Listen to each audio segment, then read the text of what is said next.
아직 읽지도 않았을 텐데.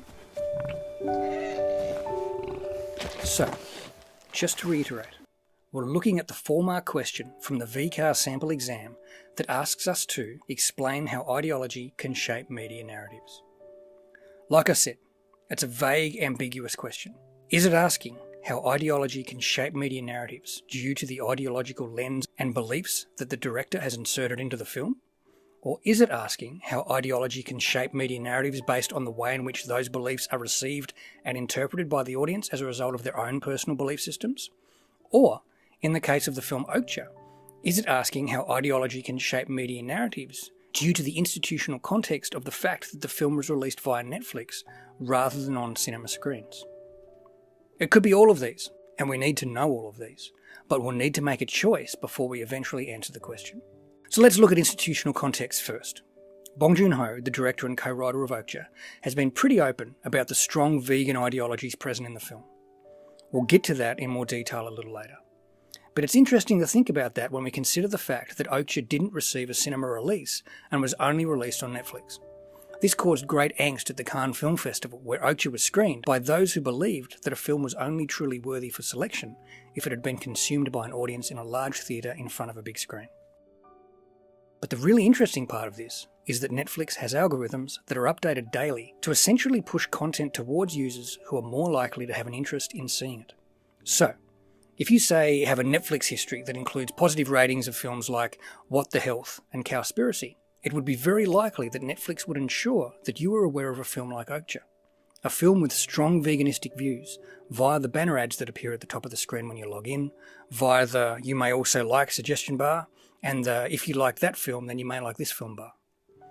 If you don't have enough matches via the Netflix algorithms, then you may watch Netflix every single day and have no idea that Okja even exists in their catalogue. This potentially creates a filter bubble of sorts, where films that have explicit ideological leanings may not be seen a great deal by those who would strongly disagree with its ideologies. Why would they do this? Some people, who do have a lot to say against the belief systems of Okja, believe it all to be part of the grand vegan agenda, or the vegan virus as it has been called, where there is the belief that vegan communities are trying to infect and take over the world with their ideologies, and thus outlaw everybody from being able to ever eat meat again. A great step towards that is to release a film that makes the audience feel terribly guilty about eating meat, whilst also using algorithms to limit how many people with opposing views will see it. Is this likely? Maybe. Maybe not. Who am I to say?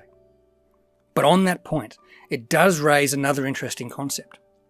There is a widely held belief that if there is to be a great change, then it must be driven by young people, as they are more likely to commit to it long term.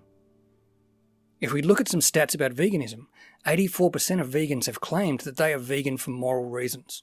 76% of those who are vegan turned vegan in their late teens and early 20s, whilst only 4% of vegans became vegan after the age of 55. So if you're going to make a film with vegan ideologies, it makes sense to have algorithms that will push that film towards young people who care about animals, as opposed to a grumpy 70-year-old man whose favourite show on Netflix is I really, really, really like eating meat. I'm pretty sure that's not a show, but it should be. As a side note, is it a coincidence that another ideological lens could look at the honour and morality of the central young character in the film who is lied to and betrayed by adult characters time and time again? What's the message here? That young people should stick to their guns no matter what older people say because they are morally right and older people can't be trusted? Again, maybe.